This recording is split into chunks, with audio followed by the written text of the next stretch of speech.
Good morning everyone. Today is Monday.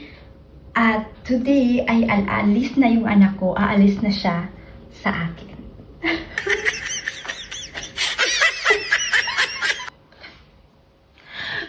Namimiss ko ulit yung anak ko. Kung naalala nyo, nung isang araw or last weekend, wala din siya sa akin. Ngayon, another matagal na naman na mawawala siya sa akin. So, talagang naiyak ako, nag-iisip ako, hindi ko nga na-prepare yung mga gamit niya pa. Kasi, naiyak ako kasi nga, iiwan na naman ako ng anak ko. At the age of 12, ang daming mga activities. How much pa kaya mag 13, 14 ito? So, yun. Ito nga pala yung mga gamit niya. Yan po yung mga gamit niya at yan po ay ipapasok natin, ipiprepare natin. Ipapakita ko sa inyo isa-isa ano po yung mga dadalhin niya. Ito yung mga bagay na dadalhin ng anak ko. May raincoat siya. Ito parang shoes niya para pang walking. Ito yung boots niya para sa ulan. Of course, towel. Shorts para sa ligo. Tapos, ito naman ay isang pair na warm clothes. Ito yung tinatawag namin na At ito naman ay laro. Ito naman ay laruan. So, ito ay talagang magdala sila ng isang laruan. Ito ay isang pang-training, pantalon. Ito ay shorts. Ito ay extra plastic para lalagyan niya sa mga madumi niyang damit at saka basang damit. Of course, ito ay yung brief niya since 1 week sila mawawala, 3. Ito ay jacket para sa mahangin. Yan, mahangin. At ito ay, iwan ko ba bakit pinadalhan ko siya ng socks, ng 5 socks. T-shirt niya, pinadalhan ko siya ng t-shirt, 3. May isa pa doon. Tapos ito ay warm na taas bukton. Sobrang warm. Ito naman ay pang bed sa unan, sa dina, at saka ito sa bed. Ito naman ay paunan niya, lalagyan ng paunan niya. Ito ipapasok mamaya at allowed silang magdala ng 250 na pira. Ito niya isusuot today.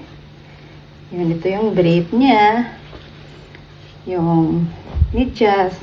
Yan, talagang mahilig yan sa blue. Blue t-shirt, blue shorts. Ito naman yung bag niya. So ngayon, ipapasok natin isa-isa. Sana magkasya ito lahat dyan sa bag niya. So early ako nagising. Kaya sobrang early ko nagising kasi magpiprefer ako ngayon ng mga gamit ng anak ko. Kasi nga, aalis siya for 1 week. So yung anak ko is tulog pa. Tulog pa yung anak ko at igisingin ko siya mga 7 para maligo at mag-prepare kasi 8 AM kailangan makaalis na sila. So ngayon, ipapasok na natin itong mga gamit niya. Sana magkasya ito. Sana na talaga magkasya. Diba? Tapos, mga shoes.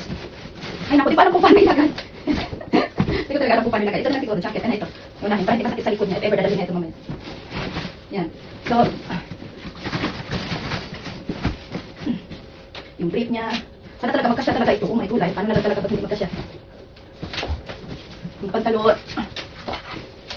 Ay, tibulahin ko itong t-shirt niya. Basta yung pinadala sila ng t-shirt. May din na pa yun.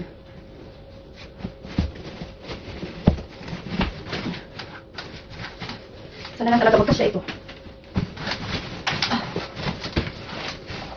Itong mga medyas lagi ko na lang sa bulsa. Oh my God. Gusto ko sana siya ang mag-paper ito para alam na kung saan nilalagay. But since tulog pa yung anakis ko. So yun. Ito kasi kailangan ko gamitin niya agad pagdating niya. So paano ko yan? The end na yan. So ito, sa ulan kasi ito. Ang ulan sa windy pa. So yan.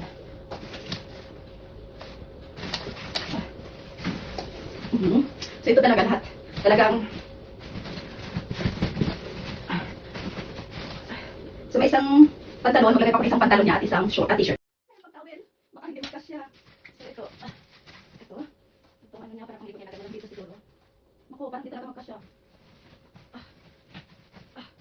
Kaya ako nito ba? Ito kasi lahat ito ay kailangan niya, need niya. So, ito yung tinatawag dito na bridge pair or laruan ng nila pag nagkaroon na sila, ganun. Tapos, sila ng anak ko ay nasa camping or kita sila na apat lang sila, apat na bata. So, of course, may mag-supervise sa kanila na adults. So, bumili din ako kasi may meron siya ganito dati pouch, pang bata kasi at ayaw na niya kasi parang yun, ano na daw siya, malaki na siya, hindi siya TV. So, yun, bumili ako ng ganito at bago. Of course, pinadala ko sa kanya yung perfume niya at tapos yung gel niya, dalawang klaseng gel. At ito naman, para sa dry na lips. So, ito at ito yung favorite na supply niya kasi maliit, yung parang ano niya. So, yung toothbrush, mamaya pa. Sana talaga magkasya ito. So, yan. Kasi meron pa ito eh. Hindi ko dapat ilagay ito dito kasi hindi siya pwedeng the end o the last kasi masakit siya. Sa likod kasi ito ng anak ko, ito pwede niyang ilagay sa likod. The problem is, paano ito makasya kaya ito? Meron pa siyang pouch. Ngayon ako talagang parang hindi makasya. Pag siya lang ito, mag-ano ako talagang hindi makasya.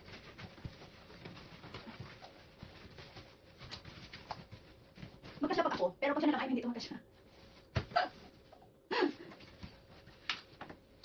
At to ay parang obligatory sa school nila pag 7 class ka na.